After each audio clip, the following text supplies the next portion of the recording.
You're listening to the Beyond Mommy Dearest podcast, where we talk about growing up with narcissistic moms, how it shapes your nervous system, your relationships, and your sense of self, and how to heal without shame. I'm your host, Nolani Pearl Hernandez. This episode is sponsored by the Happy Cannabis, body products designed to help you on your healing journey by supporting your nervous system with every application. Today I'm digging deep.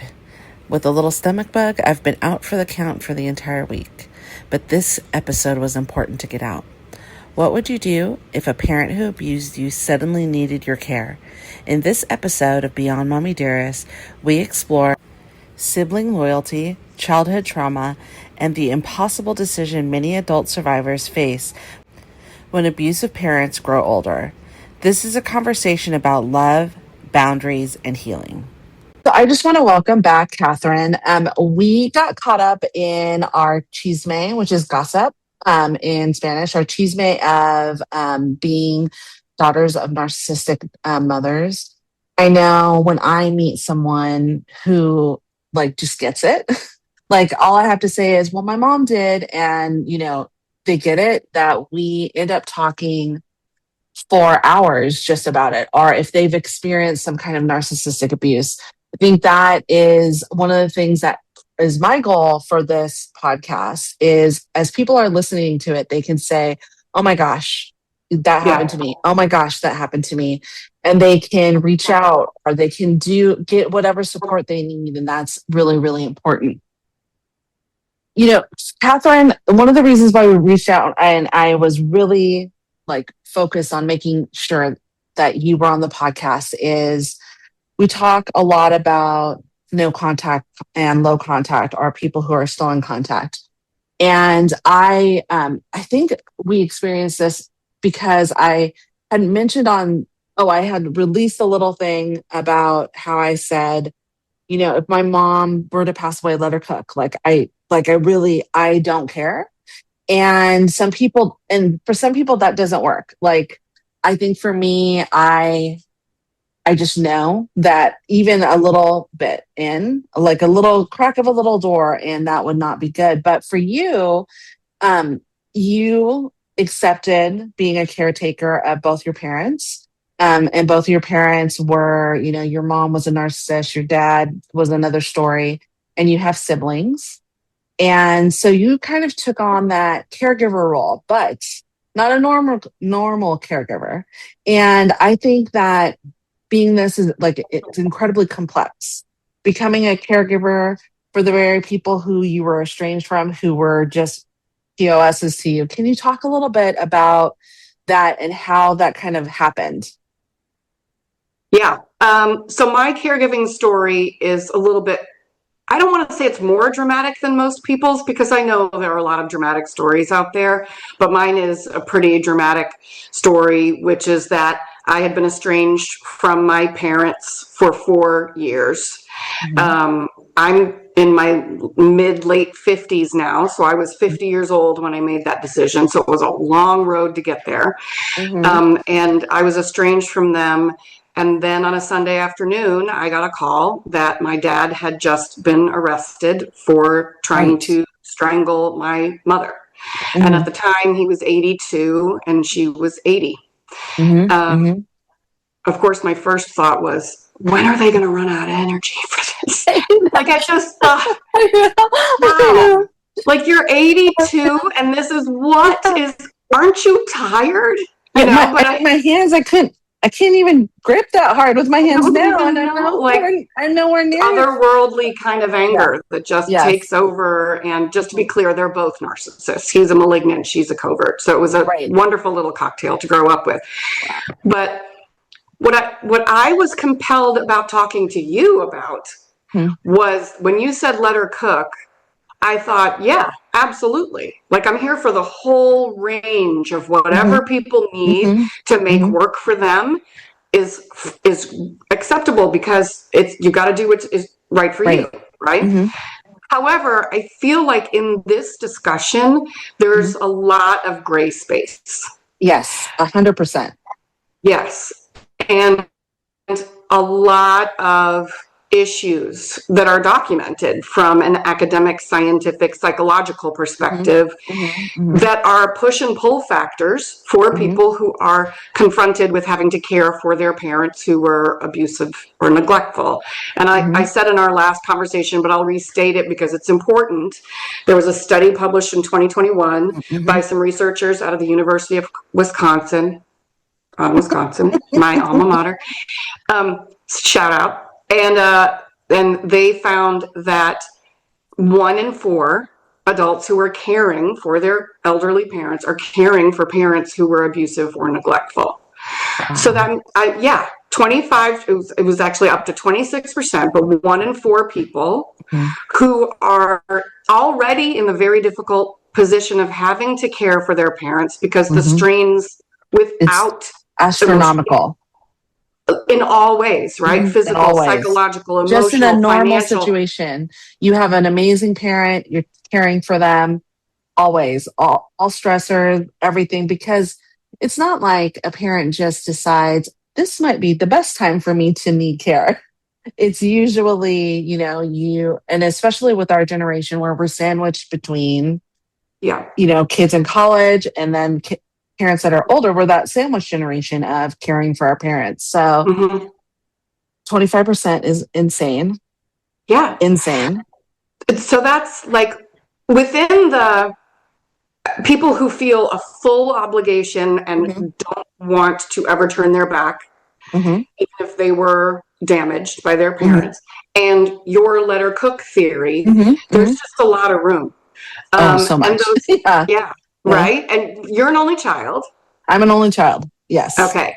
So you didn't have like a sibling, a sibling, it's not like a pressure. It's like a responsibility, I think, and, I know because I am an only child that I don't get any of that family dynamic at all. And my husband is the eldest on both sides of his family. Both of his parents are wonderful. His stepdad is wonderful. Like, so of course I'm like fighting to care for them. Right. Sure. That's a totally different story. But I know that he carries a responsibility being the oldest child. And what does that look like? For his younger sister and then his younger brothers. Yeah. And I don't get it. I was a lone wolf. I don't understand. So and that I look at that and I'm like, I don't get that. Yeah, so, right. I'm one of 4, and when you grow up in an abusive, scary, violent household, you and your siblings really cling to each other. Yeah, and that becomes a coping strategy, and it carries you throughout your entire life. So my obligation was to my siblings, because to say no at 9:30 at night with a lawyer on the phone and your dad in jail meant one of them was going to have to do it. And I think that's a really beautiful thing, as a sibling, to say, okay, I will take the brunt of it. I will take care of this. And because, my husband and I always joke, the mean ones don't ever die. Don't ever die. They last forever. Right. Only the good die young is not just a lyric. Yes. It's not just a lyric. And so I think that, in my experience, I think about my sister-in-law. I'm like, ride or die. Someone's mean to her. I'm like, what do we do? Right. That's different. And that's probably the closest to having kind of that sibling love or, that sibling relationship that I have. What emotions for you came up when you kind of stepped in, got that phone call about your dad and your mom, and then started the process of, okay, this is how we're going to handle the situation? What emotions came up for you first? The first emotion actually has caught me off guard, probably more than any experience I've ever had in my life. And I say that as somebody who had a very frightening, traumatic childhood. I thought that I was okay. I had been through multiple rounds of therapy. I was happily, healthily married. I had 3 children at that point who were almost fully adults, Mm-hmm. and who, you know, I have a functioning life, right? Right. Within 30 seconds, I was on the floor, and I can't really describe. I had a full on breakdown. You know, I was on the floor, my forehead on the ground, screaming my head off. And I had no idea what was happening to me. My whole body got hijacked. And all of a sudden, I was a frightened, screaming child hiding under the bed. It totally makes sense, because I think about, even for me to think about, okay, what if I get that phone call that my mom needs care? Like, I instantly go into like a panic attack mode. Yeah. Right. And where do you feel it? I'm always interested where people's trauma lives, in your stomach. Here. Yeah, my stomach, and then it moves right up to my throat. Yeah, I think mine's right here. For me, I just couldn't say anything. Like, the instant that I said something, it was, you know, you can't say anything. And for me, the reason why I say so definitively, let her cook, is because I know for a lot of the clients that we work with, practice makes perfect.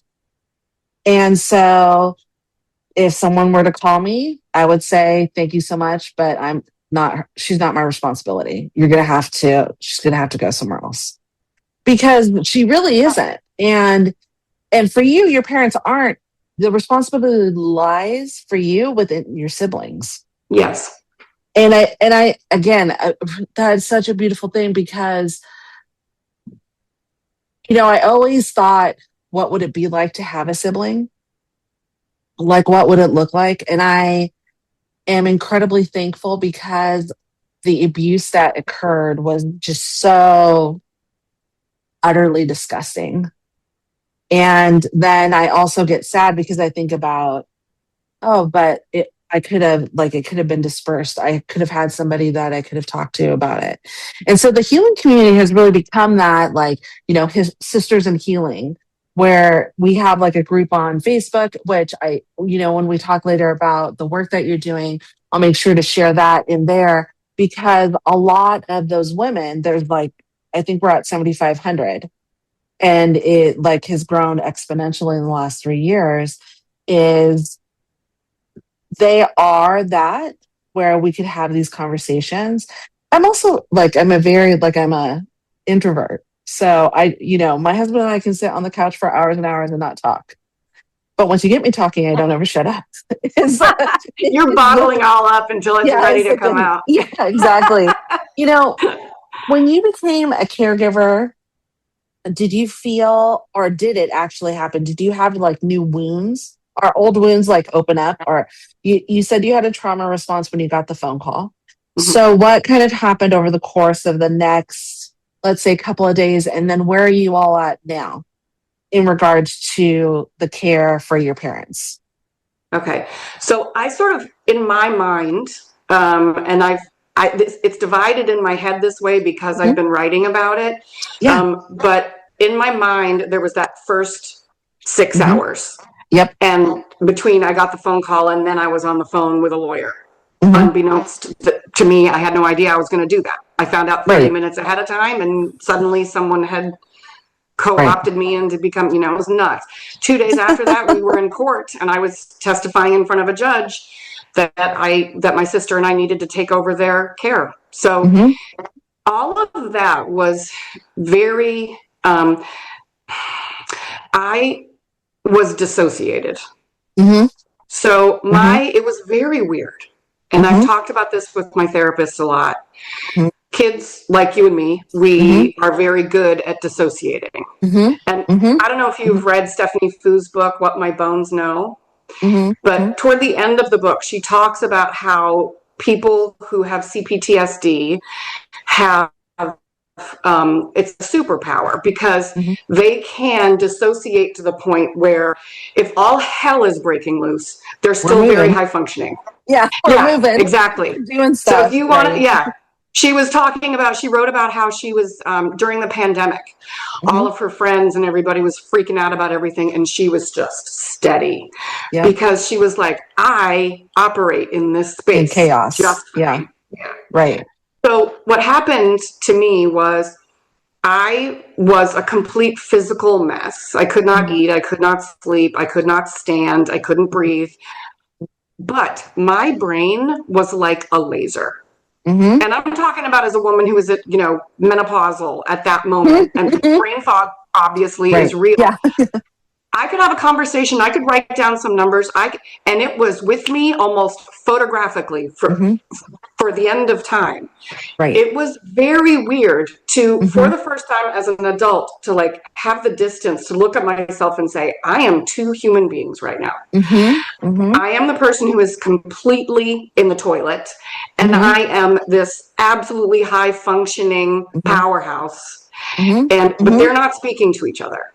Right. They're just going. They're just going.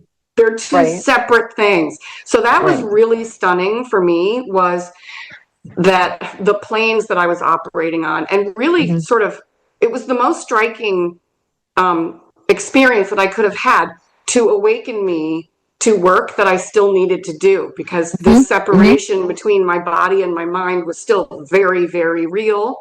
Mm-hmm. And obviously that's not good, right? You need, Right. not Well, great. and Do you there's, do that at all? that, Like, right. Yeah, I definitely do. And I catch myself because I think one of the things that is a really important thing for people to understand is life in its ugliness and in its beauty is a beautiful thing to experience. yeah, And in order for you to make the right decisions, you have to be there and experience it. Now, there are situations where you do just disassociate. The loss of a good friend, the loss of a child, those types of things where you have to be performative in a situation, meaning, yeah, maybe you have to read an obituary or something like that, sure. or you have to talk about your experience and how you got through it. You can disassociate from being in that situation, have all the emotion, all that stuff. And I do this a lot during podcasts or during clients where I can feel that emotions start to build, and then I push it down and then process it after, because Yeah, I'm of no use to anyone if I'm hysterical all the time. And I think yeah, that in my experience, there's a lot of people who do that.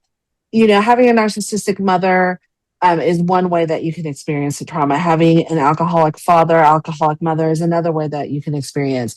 Having an abusive spouse, having any of those things, or even, and this doesn't include abuse, having raising children who have learning disabilities or who are autistic, not because they're bad children, but because they have big emotions and big reactions. yeah, And you yeah, might not be used to that. So you disassociate from that situation as you're working through it. And it's really like, you just rise to the top and you're watching yourself move through it. yeah, And when you have these conversations, like when you talk to women who have children who are autistic or nonverbal or whatever it is, you can hear their camaraderie when they talk about this stuff, because no one else understands it, yeah, right? That they just don't. And I think that living in that kind of that white space, right? Because it's kind of like the Matrix, right? When they say, okay, we're gonna upload a program, and they download into that white space, and then the program uploads, and you're just standing there looking around what you're gonna do. I mean, that's literally what I think of when I'm thinking of being in an emergency that's situation. interesting. Okay, these are That's all really of good. the I hadn't tools. thought of it that way. Yeah, these are all the tools around me that I'm going to grab. Okay, this, and this, and this. Okay, drop me down. I'm ready. Yeah, yeah. And Weird. well, and it's weird, but I feel like this is true, right? Like Yeah, we can conquer just about anything. If I want someone by my side, I want someone to fight a fight. It's always going to be someone who's experienced some kind of trauma, yep, and survived it. That's yep. the key, right? Because they can disassociate, get through, and then after you sit around in a circle and say, what the fuck just happened? right? Yeah. And that I think is what you have with your sisters. You know, you have all sisters, if I remember Yes. correctly, Yeah. right? Yeah. So with your sisters, I think that's a really, really important thing. You know,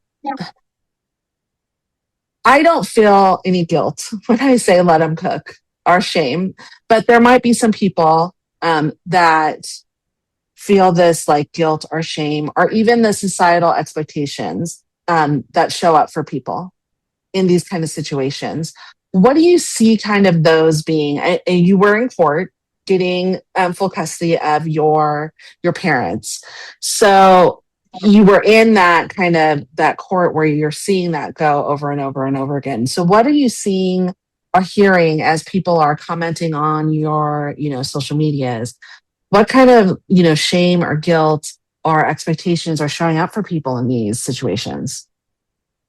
I have just noticed that there's just a broad spectrum Mm-hmm. of what's okay for people as individuals to do or not do for their parents. Mm-hmm. And I think I've said this to you before, but I will reiterate. I was firmly in the let them cook camp. Mm-hmm. Yes, you were. Yeah. Yes. I did not see what came at me coming. There was no way to be prepared for it. No one ever said, hey, in a couple of years, your dad's going to try to murder your mom. And Yeah. then their church pastor is going to decide that she's got a lawyer for you. And don't get me started on that lady. And that and suddenly you're going to be sitting there on a Sunday night with a glass of wine in your hand, with your hands shaking, saying, yeah, I'll do it, because your sister's saying, yeah, I'll do it. Like, Right. I couldn't have ever. So what I see is that there are people who, are like you and like I was, who are like, nope, not going to do it. And then there are people who, for lots of reasons, obligations to their siblings, community pressures, social pressures, cultural pressures, religious beliefs, and then maybe just some personally held beliefs about I owe my parents something. They're my parents. This idea, almost a biblical, like, honor thy mother and father, that no matter what happens to you, you are still obligated to care for them. So there's just a whole wide range. In the early stages of caring for my parents, I had some friends who I would describe my situation to. My very, very close friends were like, oh my God. But then I would see somebody out for dinner or something, and I would tell them, and they would, kind of lean in and say things like, but I mean, eventually you guys will make peace, right? And I was like, I'm sorry. How much more am I supposed to forget? Well, my 82-year-old dad is in jail for strangling my mother, and you think it's on me to forgive somebody?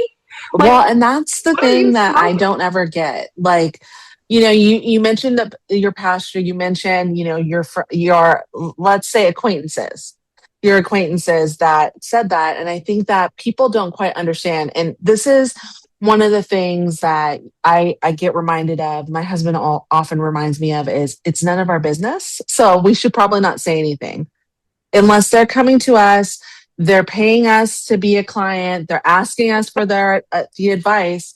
It's none of our business. And we need to stay firm out of that because, number one, liability, like, that's the first thing. But number two, we don't know what these people have been through. For someone to say to you, but you gotta just make up, like, if someone said that to me, I would say, you obviously didn't hear anything I just said. You haven't heard any of the podcasts. You haven't, seen any of the posts, and that's fine, but fuck you and move on. Like, I think for people who've had a normal, healthy relationship with their parents, they just don't all understand. the variances of that too. They can't conceive of it. It kind of goes back to what you were saying earlier, as like, I'm an only child, so the whole sibling dynamic, I can't really imagine it, and I can't imagine your only child dynamic. So when we say to somebody who has a functioning relationship with their parents, fuck them. They don't get it. They go, no. Well, and that's the thing, like, and I want to make this really clear for someone who just wants to be a chismosa and wants to listen to the podcast to hear how messed up childhood is.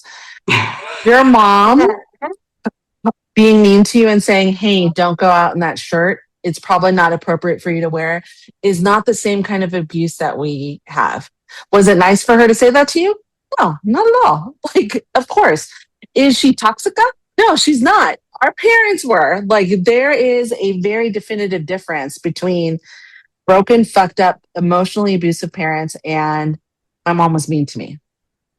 I And have one story that I yes, don't tell me. share very often, but if pushed, I will share it. If somebody's like, well, she's your mom, I will say, okay, so what do you make of this? I was 14 years old. It was a Friday night. Everybody else in my family was out doing stuff. I was home alone, which I loved because it was one of the only times the house was peaceful and quiet. Mm-hmm, mm-hmm. And I went to bed. I was supposed to start the dishwasher. I forgot to. Mm-hmm. At 3:00 in the morning, my mother woke me up by throwing a bucket of cold water on me in my bed and screaming that I was lazy and stupid because I had forgotten to start the dishwasher. There is no way that anybody with any sort of compassion or intellect can look at a story like that and say, well, Oh, but that she's seemed your normal. mom. Yeah. Like, that's not No. okay. That's Like, lives with you just that, forever. like, if your child does that and you want to wake them up at 3:00 in the morning, you don't do it by throwing a bucket of water on them and call them all these names. You say, hey, you forgot to turn it on. Or you turn it on and then you let them know in the morning. Or you turn it on and you wake them up and say, hey, I just turned on the dishwasher. Like, there's 1,000 ways that can be Or you forgot solved. that, so your Yeah. dishes tonight Yeah. because Now you you have didn't to do do it your by job hand. last night. Right. I mean, that's an in-scale Yes. consequence, right? Right. A bucket of cold Right. water on you at 3 in the Right. morning in your bed, not so much. Taking a quick break from our podcast to let you know about today's sponsors. Feeling overwhelmed by anxiety? Does it have you overthinking, second guessing yourself, or constantly on edge? Meet eye care, a 14-day experience designed to help you understand your anxiety patterns and practice simple, evidence-based tools that fit into real life.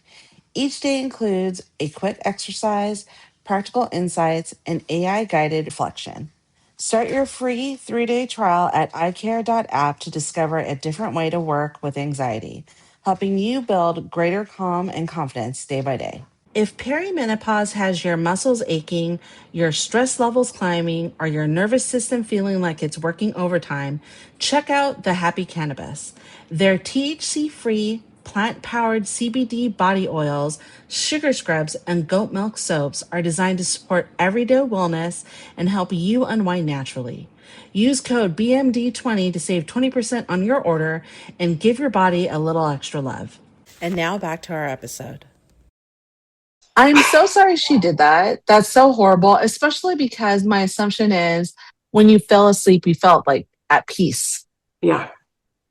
And that is, and we were just talking about parenting, like as a mother yourself. And now for me as a mother, there's a real intentionality that I've put into trying to parent different or working on parenting differently. Yes. I had one guest on a couple weeks ago, and she was saying,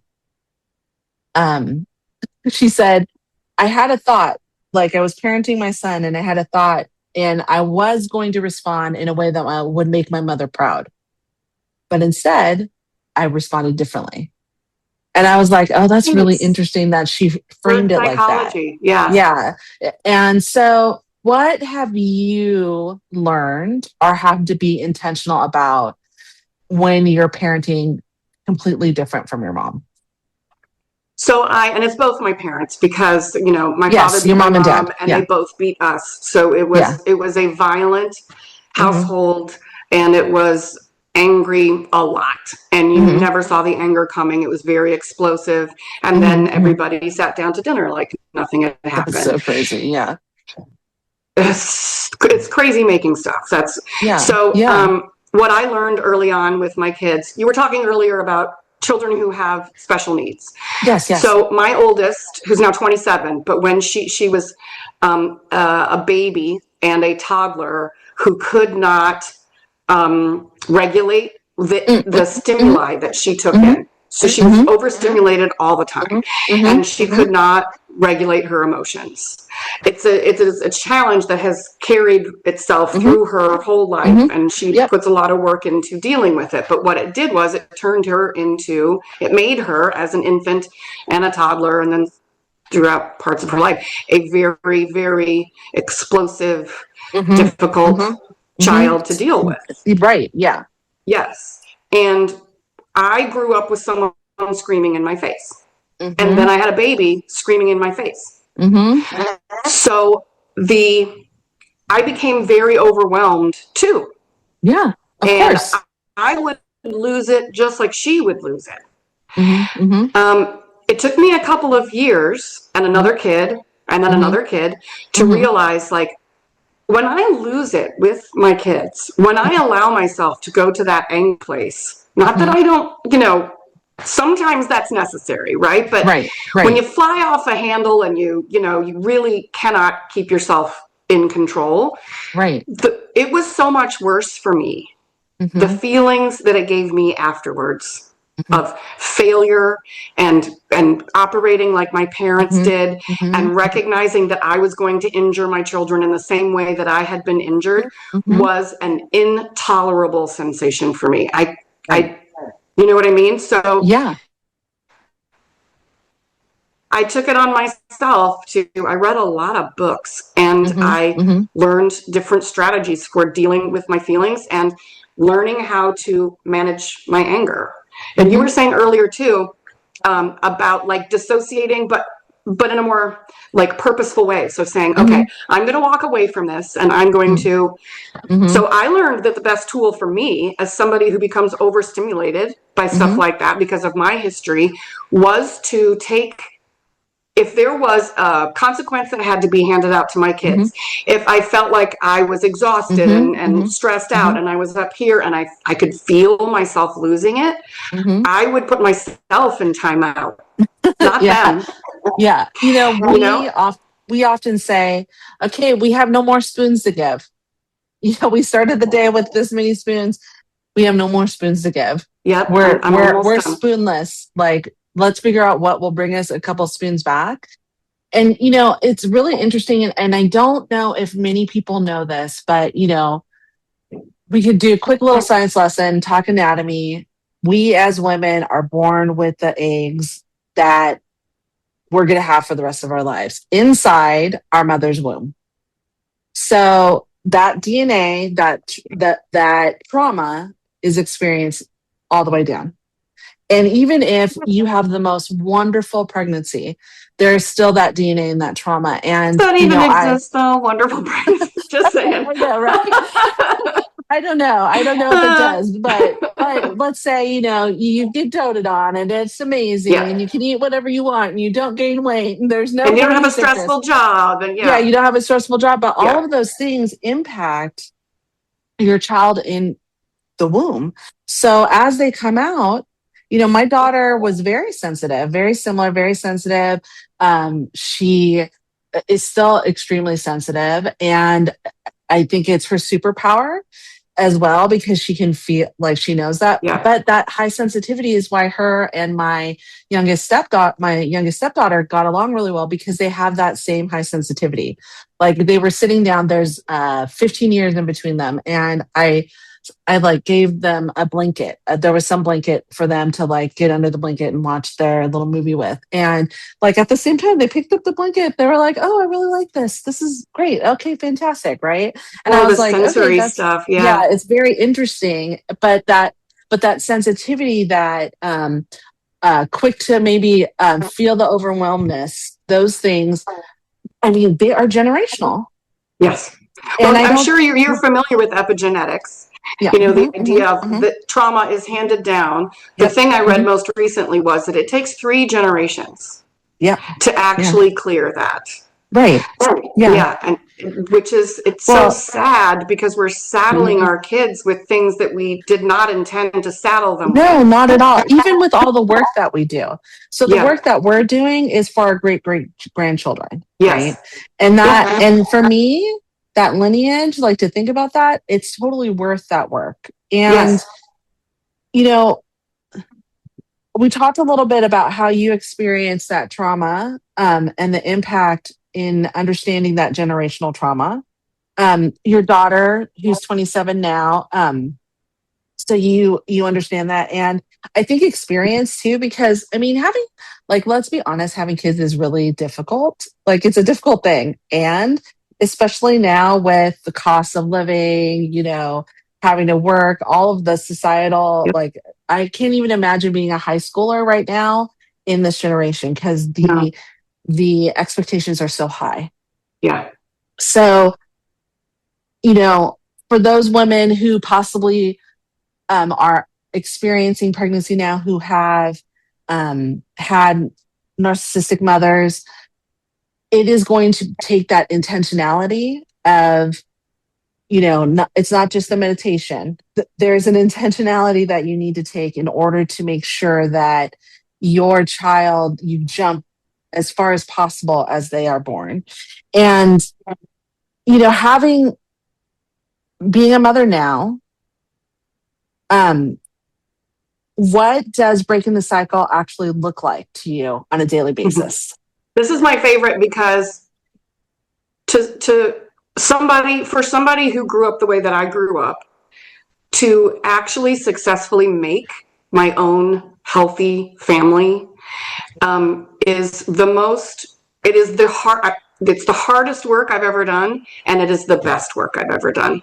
Reinventing myself, getting to know myself, breaking the cycle, holding these 3 small people in my hands and saying, you are precious and I am not going to hurt you. And then actually following through with that in practice on a daily basis. I'm not saying I was perfect. I definitely messed up sometimes, but it is the absolute most rewarding thing that I have in my life. That I now have 3 children who are 23, 25, and 27. They are all out on their own doing some really cool stuff, and they're all independent, and they all still love us. They want to be around us. They make time for us. They trust us with their inner lives. They ask us for advice. They tell us to eat shit if they don't want it. Like, it's, it is a very real, open relationship. They are incredibly different from each other, each one of them. So I get to look at them and say, first of all, you're okay. Like, I made you're okay. And I'm so proud of the fact that they're okay, but I'm also really proud of the fact that they are so different. Because I grew up in a family that was like, you're going to conform, and there's this thing we called lockstep, and if you are not in it, you're in trouble. The othering was really bad, and they don't have that. I look at their individuality as just proof that their dad and I really said, hey, yeah, I mean, you're interested in that? Let's try that. They were never mocked for being themselves. They were rewarded for trying hard things and being individuals. Well, and I think that's a really important thing, because when you have a narcissistic mother, and for you, you have the double whammy of a narcissistic mother and father, there's a lot of enmeshment that goes on with a narcissistic mother. And if you're a boy, I would assume the same enmeshment goes on with a narcissistic father. And because of that, you really never know who you are. And I think that, I'm not a parenting expert. I mean, we have a total of 4 kids together. And, what I'm reminded of on a daily basis is just, like you said, how different they are. They have had their own paths. They are able to, at least around us, express themselves very openly, be their goofy selves. And, of course we give them a hard time, because that's what parents do. Like, we can laugh and, be really funny. And there's a very large age difference between them. My daughter's 30. It's 7 years between each of the girls, and then a couple years between our youngest daughter and our son. And from the 30-year-old all the way down to the 15-year-old, they all get along really well. And I think that's a really important thing.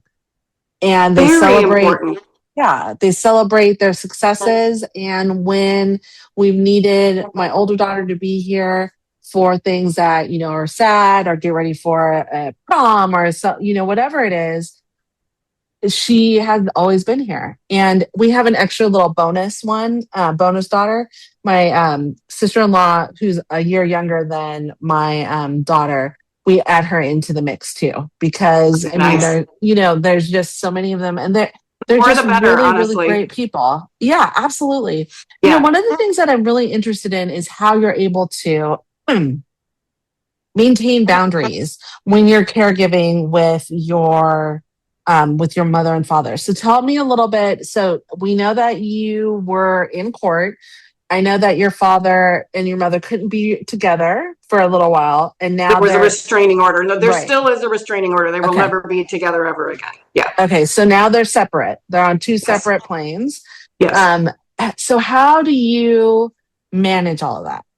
With Well, so this being was able to part of the care. deal with my sister. So, like I said, I'm one of four. It was my oldest sister and I who were forced to get on this phone call with a lawyer. And my sister had said to me, I'm going to do it.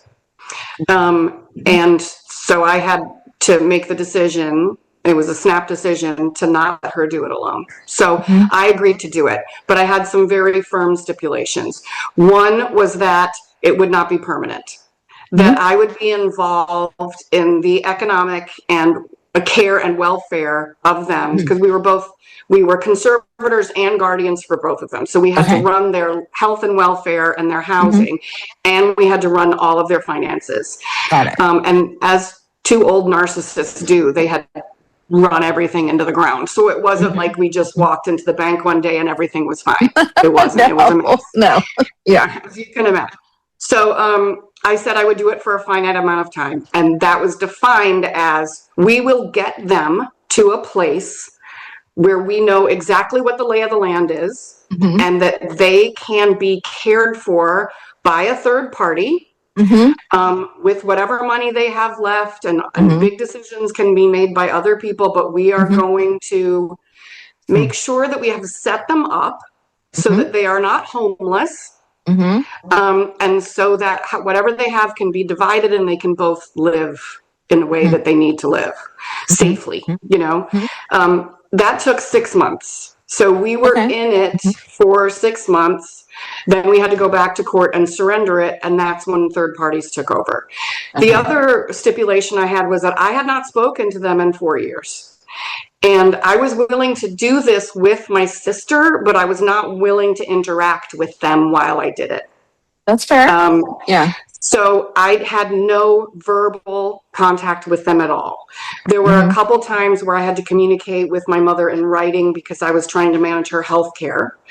They didn't even have established doctors at the time, and nothing had been done. Yes, they were both suffering from dementia and had not been assessed, and there was no care plan, and it was just a disaster. So that was the other thing. I would not speak to them. So I was able to do the work that I had to do, and it was a full day, 5 days a week job, without putting myself in a position where I felt like I had to go all the way back to where I had fought to get out. Does that make sense? Absolutely. Absolutely. I think that, my dad is not a narcissist. My dad has been abused by a narcissist. So he's, he unfortunately has the track record of narcissist. I don't know what it is. My mom was a narcissist. My stepmom was. Well, that's the generational trauma stuff, right? Yeah. So narcissists make more narcissists. Yeah. So unfortunately, he has been abused very badly. And he is up north from us. So we're in the Bay Area and he's up in Oregon, and he suffered a stroke. It's been about 25 years now. And so he because he was so young and his brain had a lot of plasticity, and I was there like right after it happened, and I was in training. I was going to school for this stuff, for like neuroplasticity and aging adults and whatnot, and had done a ton of work with my professor and studying it. There were certain things that I knew he had to do in order to get back up. So he doesn't drive. yeah, I mean, he's really lucky that it wasn't worse. He had to relearn to walk. He had to do all the things, relearn to talk. He doesn't drive. He can read slowly. He can listen to audiobooks is usually better. And he now lives on his own because he went through a divorce, which, we helped him with as a result of making sure that he wasn't going to get taken advantage of, because that was really what it was. Like, I was really concerned by another narcissist Exactly. that he would be taken advantage of. Yeah. So we hired him a lawyer. He went through family court, and like the first thing he said was, "Oh, I'm just going to give her the house." I was like, "No, you're not. Like, I don't know how to explain this to you. You can't. I know you want to be nice, but that is not helping her. You brought into this relationship more of the money and have worked the entire time. She never worked. You can give her a portion of the house. You can give her the car. You don't drive the car. You can't drive the car." So Right. instead of that, and because he had been so abused by her, and, her kids are older, and then there was me, and we weren't around during their entire relationship. They were together for like 20, no, they were together longer, 22 years, because like they had been married. He had a stroke, and then she was like, "I don't want to do this anymore," like 15 years later. And so, but he was just going to give her everything. He was just ready and prepared. And where we had to sit down and have a conversation to say, "Okay, I know what you think is the best thing to do. It's not, but okay, I'm saying it in air quotes. But you can potentially live another 5 to 10 years." I said, "You've lived this long, but you can live another 5 to 10 years. You have to set yourself up so that you can.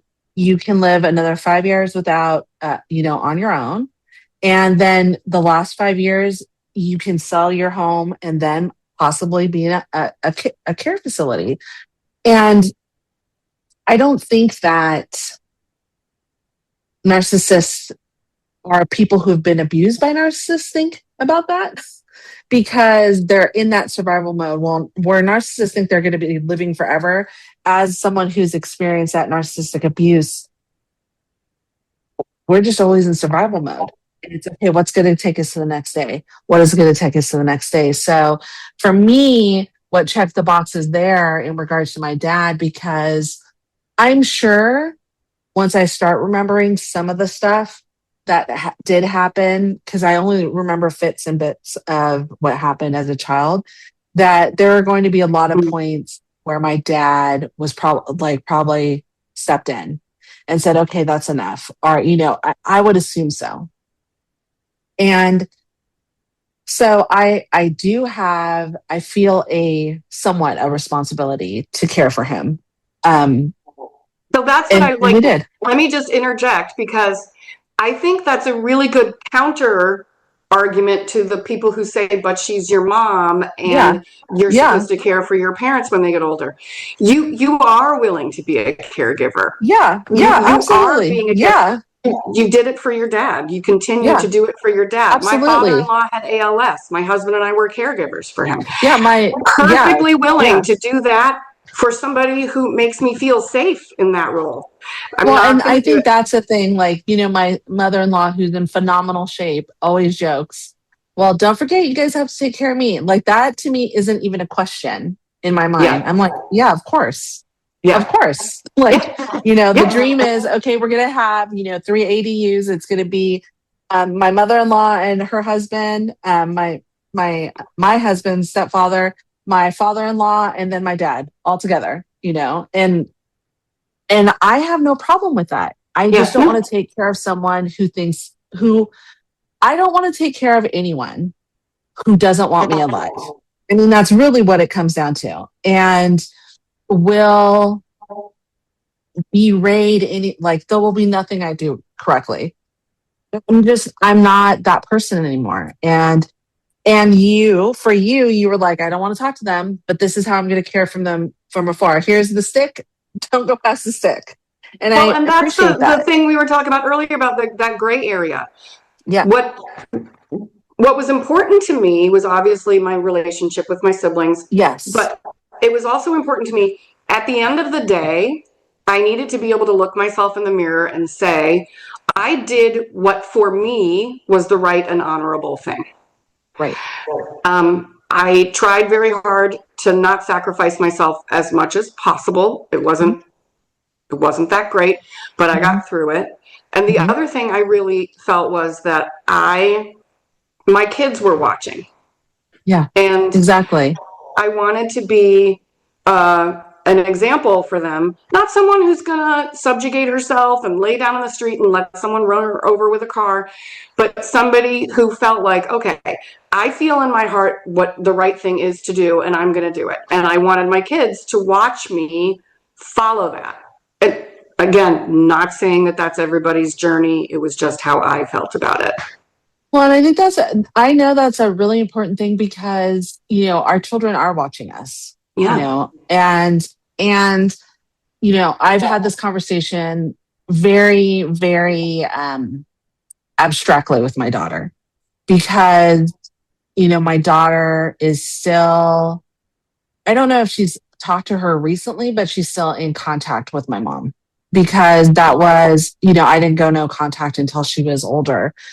And there had to have some real like hard boundaries in regards to that. Like, for example, my mom like keeps calling and leaving me a message to say, I need your address because I need to send you your Christmas presents to you and your husband and the kids. She's never met my husband's kids.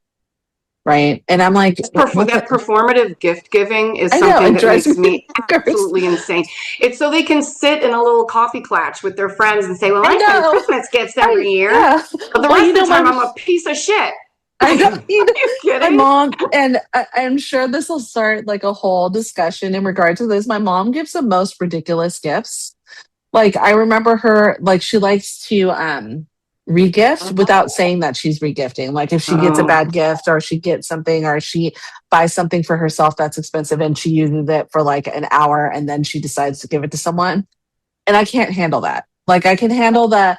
Got this for myself, but I felt like it was more like a you thing. And, here you go. Right. Yeah, you know why you can't handle that? Because people who grew up like you and me have a very low tolerance for people not telling the truth. I know. Oh my God, I can't handle because it. We were gaslit all the time. Kids. So if she said, hey, you know what, I got this and I don't like it. So, hey, yeah, do you want I would it? be like, that would be okay. entirely different. Right. But it's the pretending part that we can't take. Yeah, I can't. Right. I'm stunned at the lack of judgment. I can't even get my head around that. Yeah. So I find this all like really, really interesting in regards to this. And so I have a few more questions for you. Yeah. Because I think it's really important. Then I have our speed round. But I think this last question and then the speed round and another question is, what is one thing you've learned about yourself through this entire journey? That's hard. I'd like to say that I've learned some good things. I'd like to say that I learned that I can make it through hard things.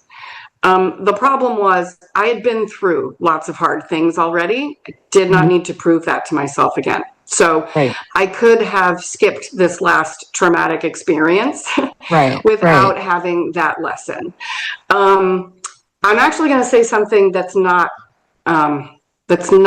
very hopeful. So I'm sorry about that. What I learned about it's hopeful for the future, but what I learned about myself was that I thought that I knew who I was. And I thought that I had done a lot of work toward my own recovery. And what I discovered was that it took one bing before I was sent all the way back. I have learned that I have a lot more work to do. That's fair. I think that's a really important thing for a lot of people to understand about themselves because, I just had someone on and we were talking about healing where healing shouldn't become your identity and you might not ever be healed. And it's, working on yourself is a constant thing.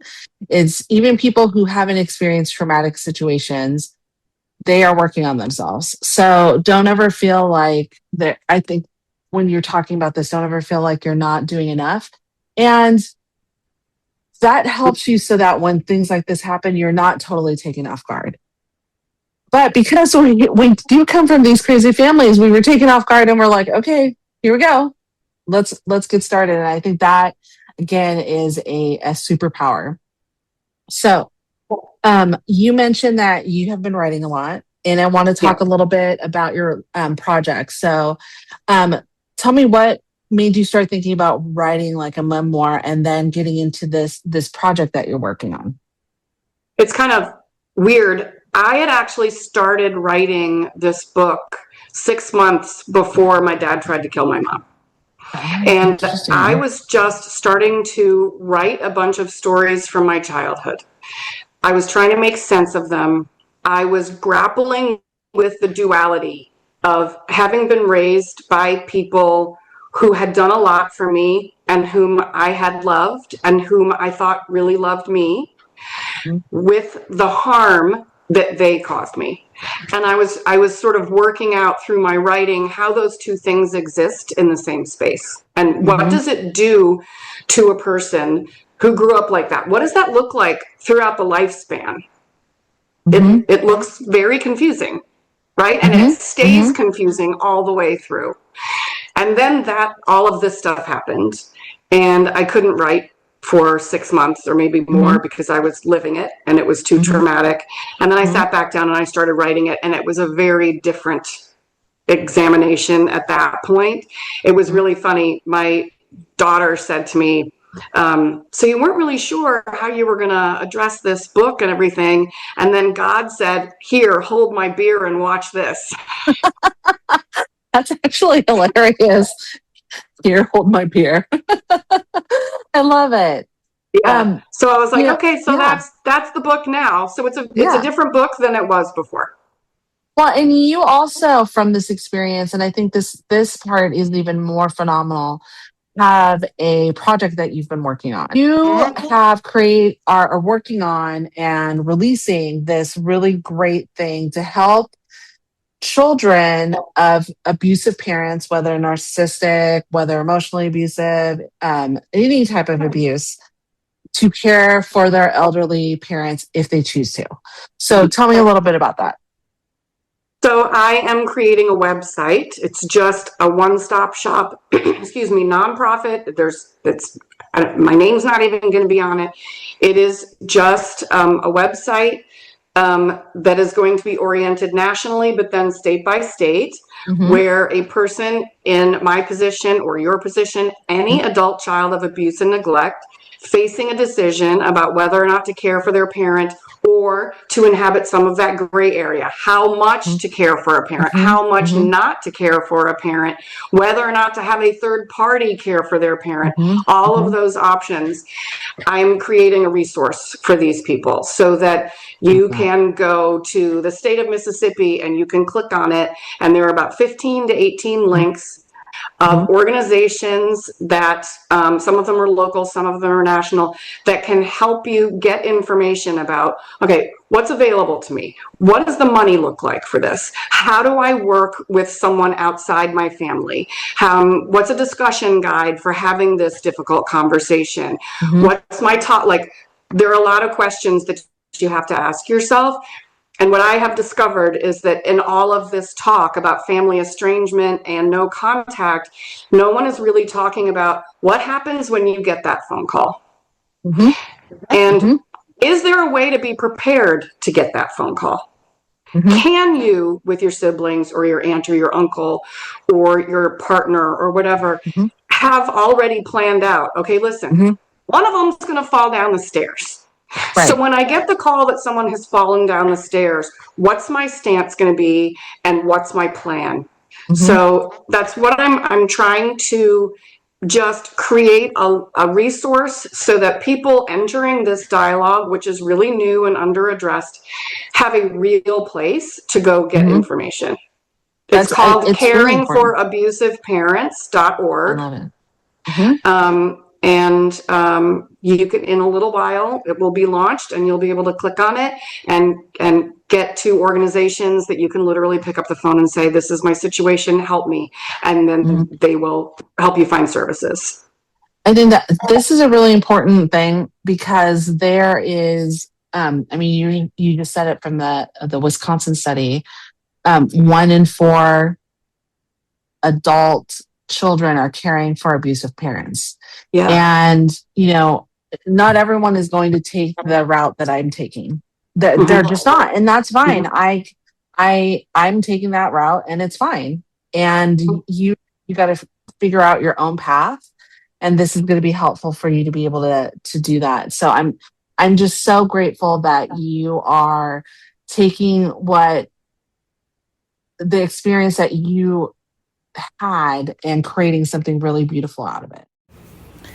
If today's conversation reminded you of the impossible choices survivors often face between loyalty, obligation, and self-protection, know that you're not alone.